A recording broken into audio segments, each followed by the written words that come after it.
شمامہ گو مگو کی کیفیت میں بولی۔ ہو سکتا ہے اندیکھا اجنبی مجھے بہت زیادہ توجہ پیار دے، تبھی سپنے میں اس کے لیے بہت زیادہ وارفتگی اور چاہت محسوس کرتی ہوں، بالکل ایسی ہی چاہت و احترام جیسا بابا جانی کے لیے محسوس ہوتا ہے۔ بس فرق یہ ہے کہ بابا جانی کی چاہت میں عقیدت کی فراوانی ہے اور اس اجنبی کی چاہت میں احترام کے ساتھ ایسے جذبے بھی پوشیدہ ہیں جو محرم رشتوں میں نہیں پیش نہیں آتے۔ بسمہ ہنسی، کیا معاویہ کے لیے ایسا کچھ محسوس نہیں ہوتا؟ شمامہ برہم ہوئی، جب جانتی ہو تو پوچھنے کا مطلب؟ بسمہ نے تانا کسا، اس اجنبی سے محبت و عقیدت سپنے کے زیر اثر ہے، بلکہ اس کا وجود ہی موہوم ہے، اور معاویہ کی محبت مستق اور اس کا وجود شبہ سے بالا تر ہے، پھر دونوں کے بیچ تقابل کیسا؟ شمامہ ہٹیلے لہجے میں بولی، مجھے اجنبی چاہیے، اللہ سے مانگو۔ منہ بناتے ہوئے بسمہ ٹیشو پیپر سے ہاتھ صاف کرنے لگی۔ وہ تیقن سے بولی، مانگ چکی ہوں اور یقین ہے کمزور و بے کس بندی کی مناجات رائے گاہ نہیں جائیں گی۔ خوابوں کا سلسلہ تسلسل سے جاری رہا اور اب تو وہ ان خوابوں کی اتنی عادی ہو گئی تھی کہ چند دن اسے خواب میں نہ دیکھتی تو سخت بے چین ہو جاتی۔ بسمہ سے اس کی بحث و تکرار لگی رہتی تھی۔ بسمہ معاویہ کی سچی طرفدار تھی، زندگی لگی بندھی ڈگر پر چل رہی تھی۔ عالیہ بیگم اور صدیقی صاحب کے لیے وہ بیٹی جیسی تھی، گھر کا ایک ایسا فرد جس کی کمی شدت سے محسوس کی جائے۔ ملازموں کے ہونے کے باوجود ان دونوں کے زیادہ تر کام شمامہ نے اپنے ذمہ لیے ہوئی تھی۔ اگر وہ بیٹی کا درجہ دے رہے تھے تو شمامہ نے انہیں والدین کا مقام دیا تھا۔ ثالثہ بھی اسے بہت چاہتی تھی، وہ صحیح معنوں میں بڑی بہن کی طرح تھی، وقت اپنی مخصوص رفتار سے آگے سے رکھتا رہتا تھا، صبح شام کی تبدیلی حساب مقرر سے جاری رہتی۔ بظاہر چند گھنٹے بتانا مشکل ہوتے ہیں، لیکن جب انسان پیچھے نظر گھمائے تو سالوں کے گزرنے کا پتہ نہیں چلتا۔ وہ یونیورسٹی سے فارغ التحصیل ہو گئی، مگر معاویہ کا کوئی اتا پتہ نہ چلا۔ ڈگری کے حصول کے بعد اسے اپنا مستقبل سنوارنے کا شوق ہوا۔ اس گھر میں بغیر کسی مضبوط کھوٹنے کے اس کا قیام مستقل نہیں ہو سکتا۔ منہ بولے رشتوں میں کتنی ہی محبت و عقیدت چھپی کیوں نہ ہوتا بہت نازک ہے، ذرا سی غلطی سے انسان عرض سے فرش پر آن گرتا ہے۔ وہ بھی اپنی حیثیت سے اچھی طرح آگاہ تھی۔ گو صدیقی صاحب نے اس کا اچھا خاصا جیب خرچ مقرر کیا ہوا تھا، جو اس کے اکاؤنٹ میں بغیر تاخیر کے ہر یکم کو جمع ہو جاتا۔ ثالثہ بھی ہر ماہ ڈیڑھ بعد اسے زبردستی شاپنگ کروا لاتی۔ اس زمن میں عالیہ بیگم بھی کمی نہیں چھوڑتی تھی، لیکن اس کے باوجود وہ خود کو کٹی پتنگ جیسا تصور کرتی۔ ثالثہ اور عالیہ کے ساتھ خریداری کرتے ہوئے ہمیشہ محجوب، نادم اور خفیف سے محسوس کرتی۔ گھر کے ماحول سے مانوس ہونے کے باوجود اجنبیت کا پوشیدہ احساس ہر آن دل میں جاگزیں رہتا۔ معاویہ کی خوابگاہ ہوٹل کے اس کمرے کی مانند لگتی جہاں بحالت مجبوری طویل قیام کرنا پڑ گیا ہو۔ اس کی کار بھاڑے پر حاصل کی ہوئی ٹیکسی لگتی تھی، جو جتنی بھی آرام دہ ہو اس پر ملکیت نہیں جتائی جا سکتی۔ اچھی نوکری کے حصول کے بعد وہ ان مشکلات سے نبرد آزما ہو سکتی تھی۔ اپنے پیروں پر کھڑے ہونے کے بعد وہ کسی کی محتاج نہ رہتی۔ اس کے فیصلے ڈر، خوف اور ہچکچاہٹ سے آزاد ہو جاتے۔ آگے کا لاہ عمل طے کرنے کے بعد وہ صدیقی صاحب سے گفتگو پر تیار ہو گئی۔ ڈنر کے بعد عالیہ بیگم نے خوابگاہ رخ کیا۔ صدیقی صاحب ان کی تقلیب میں اٹھنے لگا تھا کہ وہ دھیمے لہجے میں بولی، چچا جان آپ سے کام تھا۔ اسے ہر خیال نظروں سے گھورتے صدیقی صاحب کے چہرے پر پھیکا تبسم ابھرا۔ جانتا ہوں بیٹی، بہرحال تم کمرے میں جاؤ، میں چہل قدمی کر کے آتا ہوں۔ شمامہ نے اس بات میں سر ہلایا، جب تک میں خالہ جان کی ٹانگیں دبا دیتی ہوں۔ صدیقی صاحب کھلکھلائے، ہاں اس کے بغیر تو نیک بخت کو نیند بھی نہیں آتی۔ اس دن بتا رہی تھی شمورانی سے ثالثہ سے بھی زیادہ پیاری لگتی ہے۔ شمامہ نے منہ بسورا، آپ کو پیاری نہیں لگتی؟ صدیقی صاحب معنی خیز لہجے میں بولا، ثالثہ کے ساتھ تقابل کروں تو جھوٹ بولنا پڑے گا، آپ سے بات ہی نہیں کرتی۔ وہ بناوٹی خفگی ظاہر کرتے ہوئے ان کی خوابگاہ کی طرف بڑھ گئی۔ 10-15 منٹ اس نے عالیہ کے سر کی مالش کی اور پھر ٹانگیں دباتے بیٹھ گئی۔ اس سے گپے کرتے ہوئے عالیہ بیگم کی سانس بھاری ہونے لگی۔ وہ محتاط انداز میں بیڈ سے اتر کر اپنے کمرے کی طرف بڑھ گئی۔ صدیقی صاحب ڈرائنگ روم میں خبریں دیکھ رہے تھے۔ اس نے باورچی خانے میں گھس کر 2 مگ کافی بنائی۔ صدیقی صاحب اس وقت کافی پینا پسند کرتے تھے۔ کافی سامنے رکھ کر وہ ساتھ ہی بیٹھ گئی۔ شکریہ بیٹی۔ مگ اٹھا کر اس نے ٹی وی کی آواز آہستہ کی۔ شمامہ تمہید باندھنے کو دماغ میں مناسب الفاظ ترتیب دینے لگی، مگر کچھ کہنے سے پہلے صدیقی صاحب کی آواز ابھری، بیٹی جانتی ہوں ہمارا معاہدہ 2 سال کا ہوا تھا اور اب غالباً ماہ ڈیڑھ اوپر بھی ہو چکا ہے۔ یوسف بھائی سے میں نے وعدہ کیا تھا کہ تمہاری پسند کے مطابق رشتہ طے کروں گا۔ یقیناً اپنے رشتے کی بات کرتے ہوئے تمہیں جھجک ہوگی، حجاب بھی آئے گا اور آنا بھی چاہیے۔ تم جیسی باحیا اور شرمیلی بچیاں بڑوں کے سامنے یہ اعتراف نہیں کیا کرتی۔ وعدے کے مطابق مجھے چند ہفتے پہلے ہی تم سے پوچھ لینا چاہیے تھا۔ معذرت خواہ ہوں کہ ایسا نہ کر سکا، البتہ تمہاری ذمہ داری سے غافل نہیں تھا۔ 5-6 لڑکے میں نے دیکھ رکھے ہیں، ان کی تصاویر بھی میرے موبائل میں محفوظ ہیں۔ صدیقی صاحب اپنا قیمتی موبائل فون نکال کر مذکورہ لڑکوں کی تصاویریں کھوجنے لگے۔ ساتھ ساتھ گفتگو جاری رہی۔ یہ اچھے کھاتے پیتے گھرانوں کے لڑکے ہیں، ان میں سے 2 ایسے ہیں جو میرے معیار پر پورا اترتے ہیں، میں ان کے بارے میں پوری تفصیل بتاؤں گا، تم اچھی طرح اپنی تسلی کرنا، اس کے بعد ہی بات بڑھاؤں گا، اور فکر نہ کرنا، تمہیں ثالثہ کی طرح رخصت کروں گا، اور شادی کے بعد بھی اس گھر سے تمہارا رشتہ اتنا ہی مضبوط رہے گا جیسے کہ ثالثہ کا ہے۔ صدیقی صاحب نے موبائل فون اس کی طرف بڑھایا۔ یہ دیکھو، اس کا نام غضنفر حیات ہے، 2 بہنوں کا اکلوتا بھائی، دونوں بہنیں شادی شدہ ہیں۔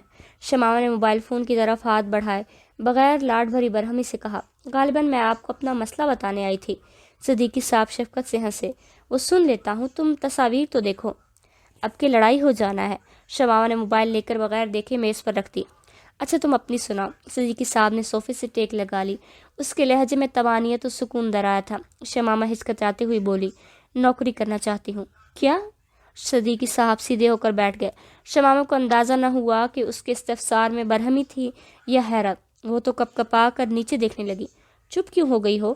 لگا صدیقی صاحب کے لہجے میں درستگی نہیں ہے۔ چچا جان، وہ ہکلاتے ہوئے وضاحت دینے لگی کہ صدیقی صاحب قطع کلامی کرتے ہوئے بولے، چچا کی جان، منع کس نے کیا ہے؟ میں تو کب کا کسی اچھے معاون کا منتظر تھا۔ ثالثہ دور بھاگتی ہے، معاویہ غائب ہے، بس تمہارا ہی آسرا رہ گیا ہے، لیکن کہا نہیں کہ تم نہ چاہتے ہوئے بھی انکار نہ کرتی۔ شکریہ چچا جان، بہت بہت شکریہ۔ پرمسرت لہجے میں چیختے ہوئے وہ کھسک کر قریب ہوئی اور اس کے کندھے پر سر رکھ دیا۔ صدیقی صاحب نے اس کے سر پر شفقت سے ہاتھ پھیرا۔ صبح تیار رہنا اور اپنی خالہ جان کو خود ہی سنبھال لینا۔ شمامہ نے منہ بسورا، تو آپ کی منت کاہے کو کی ہے؟ اگر انہیں اچھا نہ لگا تو ڈانٹیں گی۔ صدیقی صاحب نے تجویز دی۔ ڈانٹتی رہیں، بس خفا ہو کر ناشتہ چھوڑ دینا، چٹکی بجاتے ہی نہ مانے تو نام بدل دینا۔ مگر اسے خفا ہونے کی ضرورت نہیں پڑی تھی۔ وہ شمامہ کا لجاجت بھرا لہجہ سنتے ہی خوش دلی سے مان گئی تھی۔ اطمینان سے بولی، اب یہ کاروبار معاویہ اور تم نے ہی سنبھالنا ہے بیٹی۔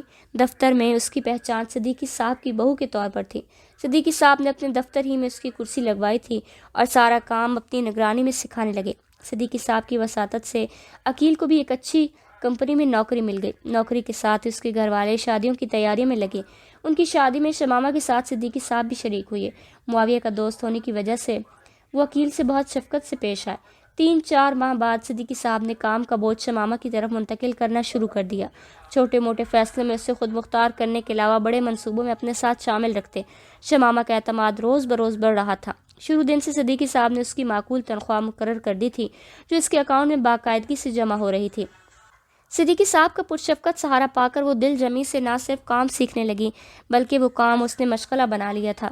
کھانے کی میز، ناشتے اور عالیہ بیگم کی چاپی کرتے ہوئے بھی اکثر وہ دفتر کے مسائل لے بیٹھتی۔ صدیقی صاحب تو خوش دلی سے شامل گفتگو ہو جاتے، مگر بعض اوقات عالیہ بیگم کی ڈانٹ کھانا پڑتی۔ اتوار کو وہ بسمہ کو ملنے جاتی، بلکہ کسی اچھے ہوٹل میں اسے کھانا کھلانا پڑتا۔ عقیل کو اس کا نوکری کرنا پسند نہیں تھا، لیکن اس نے باقاعدہ منع کیا تھا اور فیصلہ بسمہ کی ثوابدید پر چھوڑ دیا تھا۔ ہر وقت ڈانٹنے اور جھگڑنے پر تیار بسمہ اس کی مرضی کے خلاف کچھ کرنے کا سوچ بھی نہیں سکتی تھی۔ وہ وفا شعار اور ساتھ نبھانے والی شریک حیات تھی۔ اپنی مرضی وہاں تک چلاتی جہاں تک شوہر کے بدکنے کا خوف نہ ہوتا۔ اپنے قدم وہ ان حدود میں رکھنے پر تیار نہیں تھی جہاں شوہر اسے خود مختار، آزاد اور مطلق العنان سمجھ لیتا۔ لاڈ اور بیجا لاڈ، ناز و نخرے اور ہر دھرمی اصرار و ضد میں فرق رکھنا اسے آتا تھا۔ وہ شوہر کی مزاج سے ناز تھی، اس لیے محبوبیت کی سیڑھی سے نیچے نہیں آئی تھی۔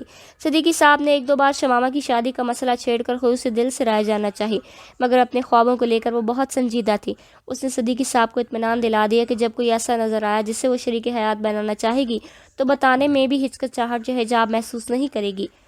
ایک اندیکھی پرچھائی کا انتظار کرتے ہوئے وہ دور کی کسک، جدائی کی چبھن اور ہجر کی کڑھن کو اتنی ہی محسوس کرتی جتنا جیتے جاگتے شوہر سے بچھڑنے والی وفا شعار بیوی کرتی۔ البتہ معاویہ کبھی کبھار ایک طاقتور امیدوار کی صورت اس کے اجنبی محبوب کے مقابل آ جاتا، تب وہ دعا کرنے لگتی کہ معاویہ کی آمد سے پہلے ہی اس سے اجنبی مل جائے۔ وہ اکثر اسے خواب میں نظر آتا، چند بار جماعت کراتے ہوئے نامانوس مسجد میں بھی نظر آتا، 2-3 بار اسے اذان دیتے ہوئے بھی سنا۔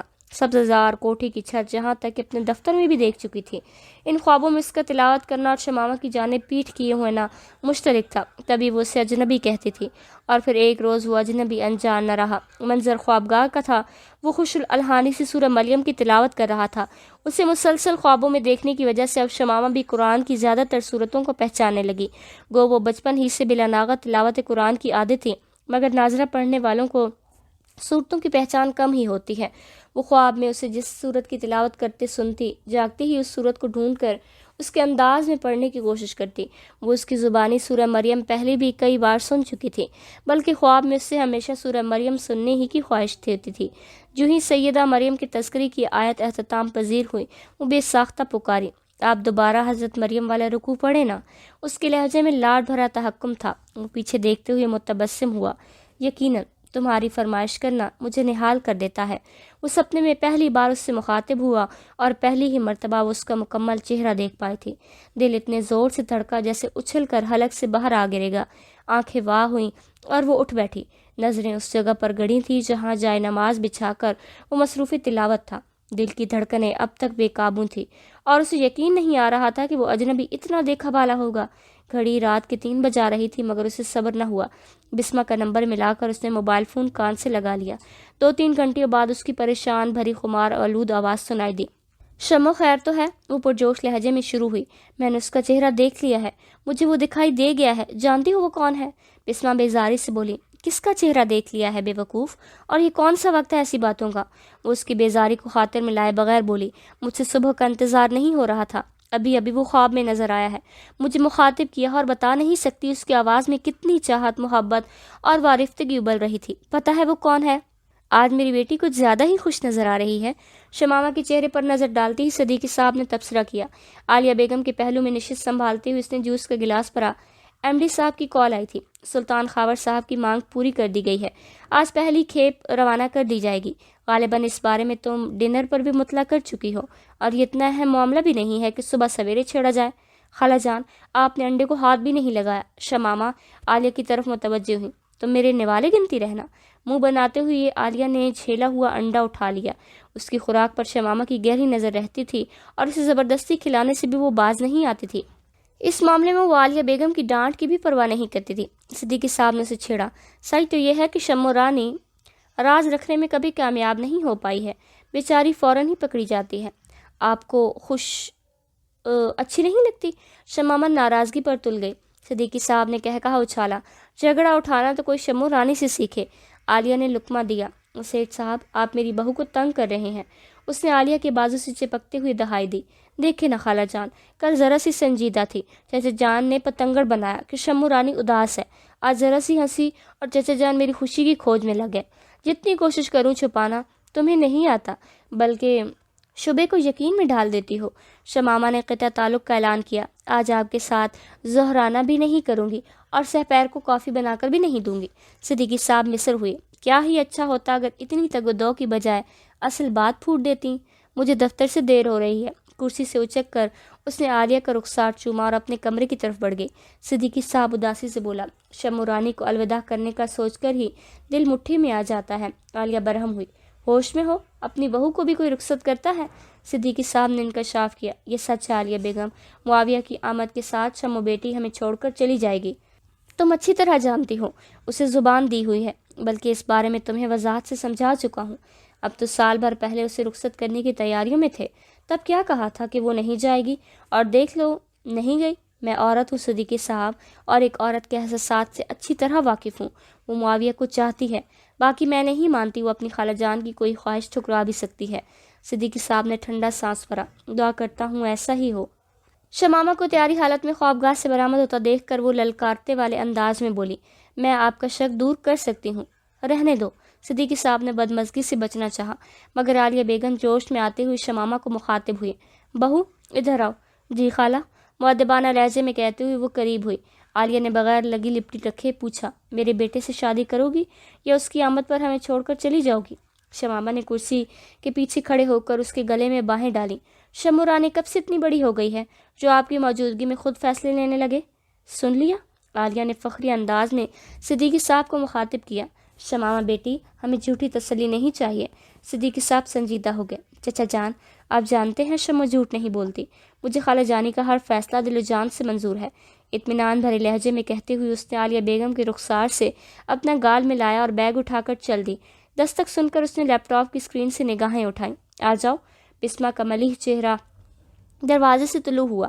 طائرانہ نظروں سے دفتر کی سجاوٹ کو گھورتے ہوئے اس نے تحسین آمیز لہجے میں کہا، واہ، بڑے ٹھاٹھ ہیں بھائی، وہ چند بار پہلے بھی وہاں آ چکی تھی، لیکن تب شمامہ صدیقی صاحب کے ساتھ بیٹھی ہوتی تھی اور اب چند ہفتوں سے وہ علیحدہ دفتر میں بیٹھ رہی تھی۔ یہاں نکمے لوگوں کا داخلہ سحپہر کے بعد ہی مروج ہے۔ خوش دلی سے مسکراتے ہوئے وہ اس کے استقبال کو اٹھی۔ بسما نے منہ بنایا۔ خود تو گھڑی دیکھے بغیر دماغ کی لسی بنانے کو گھنٹی کھڑکھڑا دیتی ہو، شمامہ نے کہا بلند کیا۔ چائے، کافی یا ٹھنڈا؟ شمامہ کے گلے مل کر اس نے نشست سنبھالی۔ پینے نہیں، کھانے پینے آئی ہوں، شمامہ نے بھپتی کسی۔ اور اس مقصد کے حصول کو آج آپ نے ناشتہ بھی نہیں کیا ہوگا؟ بسما بے تکلفی سے بولی۔ سوچا آج تم بہت خوش ہو تو اس کا کچھ فائدہ اٹھا لوں۔ بشی میری جان، سچ میں بہت خوش ہوں۔ گھماؤ کرسی پر ٹیک لگا کر آنکھیں بند کرتے اس نے طمانینت بھرا سانس کھینچا۔ تم جانتی نہیں اسے دیکھنے کی کتنی تڑپ تھی۔ بسما نے منہ بنایا۔ میں تو پہلے ہی کہہ دیا تھا مگر تم نہیں مان رہی تھی۔ شمامہ خوابگاہ کے مناظر سے پردہ اٹھانے لگی۔ تم سوچ بھی نہیں سکتی اس کے چہرے پر داڑھی کتنی بھلی لگ رہی تھی۔ مجھے دیکھ کر وارفتگی سے ہنسا۔ آنکھوں میں اتنی چاہت تھی کہ مجھے شرما کر چہرہ جھکانا پڑا۔ اور جانتی ہو اس نے کیا کہا؟ لمحہ بھر توقف کے بعد بولی۔ کہنے لگا، یقیناً تمہارا فرمائش کرنا مجھے نہال کر جاتا ہے۔ یقین مانو بسما، اس ایک فکرے میں کتنی چاہت بھری تھی، کتنی لذت اور اپنائیت پسند پوشیدہ تھی کہ میری فرمائشوں سے نہال کر دیتی ہیں۔ یقین کرو، تمہیں کال کرنے کے بعد میں نے اس کی ڈائری میں صلح کا معاہدہ بھی تحریر کر دیا ہے۔ بسما نے منہ بسورا۔ اور میری فرمائش سے شمو رانی اکتا جاتی ہے۔ اچھا میں چچا جان سے اجازت لے لوں، پھر ہوٹل کو نکلتے ہیں۔ اس نے انٹر کام اٹھا کر صدیقی صاحب کا نمبر ملا۔ یس۔ ریسیور سے صدیقی صاحب کی سنجیدہ آواز برآمد ہوئی۔ سر 2-3 گھنٹوں کی چھٹی مل سکتی ہے؟ بسما آئی ہوئی ہے۔ وہ دفتر میں ایک ماتحت کی حدود سے تجاوز نہیں کرتی تھی۔ صدیقی صاحب سنجیدگی سے بولے، ایک فائل بھیج رہا ہوں، فی الفور رپورٹ بنا کر مجھے بھیجو اور چلی جاؤ۔ زیادہ سے زیادہ آدھے گھنٹے کا کام ہے۔ ٹھیک ہے سر۔ ریسیور رکھ کر وہ بسما کو مخاطب ہوئی۔ تم خبروں سے جی بہلاؤ، میں 1-1.25 گھنٹہ لوں گی۔ ٹھیک ہے۔ بسما کرسی سے اٹھ کر صوفے پر جا بیٹھی اور ریموٹ اٹھا کر ٹی وی کے چینل کھنگالنے لگی۔ دستک دے کر چپراسی اندر آیا، ہاتھ میں فائل تھی۔ شمامہ کے سامنے فائل رکھ کر وہ واپس مڑ گئی۔ شمامہ فائل کھول کر کام میں جت گئی۔ اگلے 1.25 گھنٹے میں وہ ارکریزی سے فائل کے مطالعے میں کھوئی رہی اور پھر چند سطروں کا نوٹ لکھ کر فائل بند کی اور صدیقی صاحب کے دفتر کی طرف بڑھ گئی۔ اجازت لے کر اندر داخل ہوئی اور فائل صدیقی صاحب کے سامنے رکھ کر مؤدب کھڑی رہی۔ بیٹھو، اس نے کرسی کی جانب اشارہ کیا۔ شکریہ سر۔ اس نے نشست سنبھالی۔ شاباش۔ نوٹ پڑھ کر اس نے تحسین آمیز انداز میں سر ہلایا۔ میری رائے اس سے ذرا بھی مختلف نہیں تھی۔ وہ مستفسر ہوئی۔ آپ نے فائل پڑھ کر بھجوائی تھی؟ صدیقی صاحب نے اس بات میں سر ہلایا۔ ہاں، تمہاری رائے لینا بھی ضروری تھا، البتہ جلدی اس لیے کی کہ دیکھنا چاہتا تھا پیاری سہیلی کے ساتھ جانے کی خوشی میں تم کام کو کتنا سنجیدگی سے لیتی ہو۔ کام کی تنخواہ لیتی ہوں سر، اور سہیلی مجھے پیاری ہوگی تو اسے ذاتی وقت دوں گی، اس کی خاطر اپنی روزی تو حرام نہیں کر سکتی۔ صدیقی صاحب نے خوش دلی سے اظہار کیا۔ مجھے شمو بیٹی پر فخر ہے۔ ہنسی دب آتے ہوئے وہ بظاہر سنجیدگی سے بولی، نظم و ضبط کی خلاف ورزی سینئر کو بھی روا نہیں ہے۔ صدیقی صاحب نے احتجاج کیا۔ اب تم چھٹی لے چکی ہو یار، مگر آپ حاضر دفتر ہیں، اطمینان سے کہتے ہوئے اس نے نشست چھوڑی۔ سر مجھے جانے کی اجازت ہے؟ صدیقی صاحب نے موڈ بنایا۔ زیادہ سے زیادہ 20 منٹ کے لیے جا سکتی ہو۔ چچا جانی؟ شمو نے منہ بسورا۔ اس کا کہا بلند ہوا۔ اچھا، ایک شرط پر شام تک چھٹی مل سکتی ہے۔ شمامہ نے سوالیہ نظریں اٹھائی۔ صبح عالیہ بیگم کو بہلا رہی تھیں یا؟ اس نے فکرہ ادھورا چھوڑ دیا۔ شمامہ نے لجاتے ہوئے سر جھکایا۔ آپ صبح جاننا چاہ رہے تھے نا، خوش کیوں ہو؟ تو اس کی وجہ یہی تھی کہ رات وہ سپنے میں آیا تھا، گزشتہ 3-4 سال سے اجنبی بن کر آ رہا تھا، جس کی شکل نہیں دیکھ پائی تھی، بس پیٹھ موڑے تلاوت قرآن میں مشغول نظر آتا تھا۔ میں ایک اجنبی ہی کی منتظر رہنے لگی۔ البتہ میرا دل 2 حصوں میں بٹا تھا، معاویہ اور اپنے سپنوں میں آنے والوں کے بیچ۔ کسی ایک کے انتخاب نے جان جوکھم میں ڈالی ہوئی تھی، اور رات کو پتہ چلا کہ وہ تو ایک ہی شخص کے 2 روپ ہیں۔ تبھی بہت خوش تھی، کیونکہ معاویہ سے جتنا بھی اظہار نفرت کروں، حقیقت تو یہی ہے کہ وہ مجھے شروع دن سے محبوب ہے۔ صدیقی صاحب کرسی چھوڑ کر قریب ہوا اور اس کے سر پر شفقت بھرا ہاتھ رکھتے ہوئے بولا، حیرانی ہوتی ہے کہ تم اپنے چچا کے سامنے بھی اتنی آسانی سے دل کا حال کھول دیتی ہو۔ تم بہت سادہ اور اچھی ہو۔ شمامہ گلو گیر ہوئی۔ بابا جانے کی عادت پڑی ہوئی ہے، اور جب سے وہ بچھڑے ہیں مجھے آپ کی صورت میں ان کی شبیہ دکھائی دیتی ہے۔ صدیقی صاحب نے اس کا سر چھاتی سے لگا کر اس کے سر پر بوسہ دیا۔ تمہارا بابا جانی ہی ہوں میری بچی، مجھے بابا جانی ہی کہا کرو۔ وہ رنکھی ہوئی۔ بابا جانی کو پا لیا تو چچا جان کو کھو دوں گی، اور میں ایسا بھی نہیں چاہتی۔ صدیقی صاحب نے اسے جذباتی کیفیت سے نکالنے کو موضوع تبدیل کیا۔ بسما بیٹی شدت سے تمہاری منتظر ہوگی، ہو سکتا ہے غصے میں آ کر بھاگ جائے۔ بھوکے پیٹ ایسا نہیں کرے گی وہ۔ آنکھوں سے نمی صاف کرتے اس نے ہونٹوں پر ہنسی سجائی اور اپنے دفتر کی طرف بڑھ گئی۔ کھانے کے بعد وہ چائے پیتی ہوئی خوش کپیوں میں مشغول تھی۔ بسمہ کسی کلاس فیلو کی شادی کا ذکر کر رہی تھی کہ اچانک موضوع تبدیل کرتے ہوئے یہ بولی، کل میں نے یوٹیوب پر بہت سی تلاوت سنی ہے۔ کسی مقامی مسجد کا ویڈیو کلپ ہے جو غالباً امام صاحب کی بے خبری میں بھرا گیا ہے۔ مولانا صاحب اتنی خوش الحانی اور دل سوزی سے تلاوت کر رہا ہے کہ میرے ذہن میں فوراً تمہارے اجنبی محبوب کا نام گونجنے لگا، مگر اب تو وہ اجنبی نہیں رہا بلکہ معاویہ بھائی آواز کے ساتھ بھی اس کی مماثلت ہے۔ موبائل فون نکال کر وہ کچھ ڈھونڈنے لگی اور پھر ایک ویڈیو چلا کر اس نے موبائل فون شمامہ کی طرف بڑھا دیا۔ شمامہ نے بے دلی سے موبائل فون پکڑا، لیکن جو ہی امام صاحب نے الحمد شروع کی اس کا دل اچھل کر حلق میں آ گیا۔ یہی ہے بسمہ، یہی ہے، اللہ پاک کی قسم یہی ہے۔ کرسی سے اٹھ کر وہ بے ساختہ بسمہ کو لپٹ کر وارفتگی سے چومنے لگی۔ بالکل یہی ہے، اسی آواز کی تلاوت میں کب سے پھٹک رہی ہوں۔ بسمہ بھی ششدر رہ گئی، بوکھلاتی ہوئی بولی، ارے دیکھو ہے کون؟ شمامہ نے بے صبری سے موبائل فون اٹھایا، مگر عنوان میں فقط دل موہ لینے والا قاری لکھا ہوا تھا۔ الحمد کے بعد اس نے سورۃ دوحہ پڑھی تھی۔ شمامہ نے اپنے موبائل فون پر یوٹیوب کھول کر اس چینل پر گئی اور کمنٹ میں لکھا، بھائی اللہ آپ کو اجر دے، کیا قاری صاحب کا کوئی پتہ مل سکتا ہے؟ کمنٹ لکھ کر وہ یوں آنکھیں گاڑ کر بیٹھ گئی جیسے فی الفور جواب مل جائے گا۔